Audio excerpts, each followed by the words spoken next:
नमस्कार दोस्तों, संसद के विशेष सत्र के दौरान कांग्रेस सांसद और नेता प्रतिपक्ष राहुल गांधी ने अपने पहले भाषण में हिंदुओं को लेकर बयान दिया, जिसके बाद हिंदू संगठन सहित भाजपा ने उनके खिलाफ मोर्चा खोलते हुए देश भर में विरोध प्रदर्शन किया।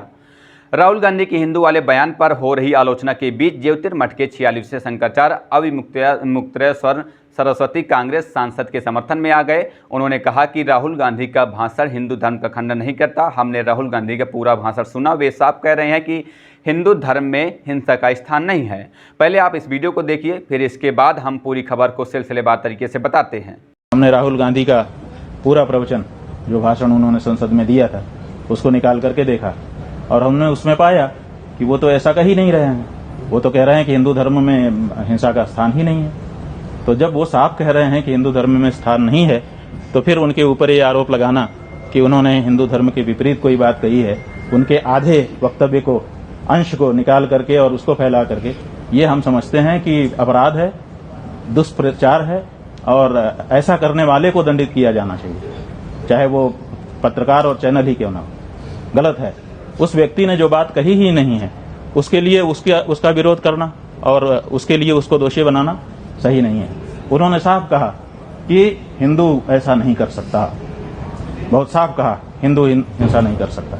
बाद में उन्होंने कहा कि जो लोग उनको उन्होंने अपने सामने जो अमुक पार्टी के सरकार के लोग हैं, उनको देख करके कहा कि आप लोग अपने आप को हिंदू कहते हो और हिंसा नफरत फैलाते हो।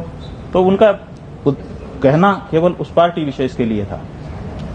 हिंदू समाज के लिए उन्होंने पहले ही, इसके ठीक पहले जो वक्तव्य दिया है, उसमें हिंदू की बात कही है। तो हमने वो पूरी बात देख ली, इसलिए हमारे मन में उसके लिए कोई बड़ा नहीं। दरअसल संसद में राष्ट्रपति के अभिभाषण पर धन्यवाद प्रस्ताव पर बहस के दौरान विपक्ष के नेता के तौर पर अपने पहले भाषण में राहुल गांधी ने बीजेपी नेताओं पर सांप्रदायिक आधार पर लोगों को बांटने का आरोप लगाया। अपनी बात रखते हुए राहुल गांधी ने कहा, जो लोग खुद को हिंदू कहते हैं वे हिंसा की बात करते हैं। राहुल गांधी ने जब भाजपा पर यह आरोप लगाया तो प्रधानमंत्री नरेंद्र मोदी और गृह मंत्री अमित शाह ने आपत्ति जताते हुए यह कहा कि कांग्रेस नेता ने पूरे हिंदू समाज को हिंसक कहा है।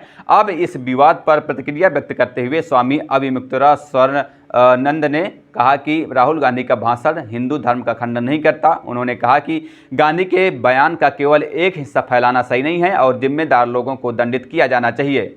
शंकराचार्य स्वामी अविमुक्तेश्वर के इस बयान को कांग्रेस पार्टी ने अपने आधिकारिक एक्स हैंडल पर पोस्ट किया है, जिसमें वो कह रहे हैं कि हमने राहुल गांधी का पूरा भाषण सुना। वे साफ कह रहे हैं कि हिंदू धर्म में हिंसा का स्थान नहीं है।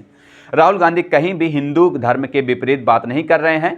राहुल गांधी के आधे वक्तव्य को फैलाना अपराध है। ऐसा करने वाले को दंडित किया जाना चाहिए। हालांकि लोकसभा में राहुल गांधी के 1 जुलाई को दिए गए इस भाषण पर कैंची लगा दी है। उन्होंने संसद में तकरीबन 90 मिनट का भाषण दिया था और इस दौरान मोदी सरकार और भाजपा को 20 से ज़्यादा मुद्दों पर घेरा था।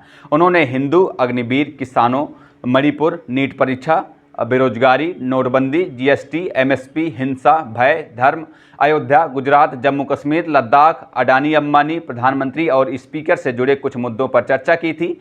न्यूज एजेंसी एएनआई की रिपोर्ट के मुताबिक लोकसभा में दिए राहुल गांधी के इस भाषण का कुछ हिस्सा रिकॉर्ड से हटा दिया गया है। Hindu PM Modi, BJP, RSS और कई अन्य मुद्दों पर की गई राहुल गांधी की टिप्पणी को उनके भाषण से हटाया गया है। वहीं केंद्रीय गृह मंत्री अमित शाह ने हिंदू भावनाओं को ठेस पहुंचाने के लिए गांधी से माफ़ी की मांग की थी। हालांकि कांग्रेस सांसद प्रियंका गांधी ने अपने भाई का समर्थन किया।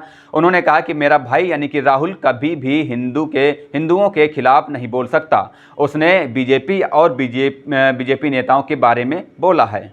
बहरहाल इस खबर पर इतना ही। आगे की जो भी अपडेट होंगी हम आप तक पहुंचाते रहेंगे। फिलहाल चलते हैं, मिलते हैं किसी नई खबर के साथ। तब तक के लिए बहुत बहुत धन्यवाद, शुक्रिया।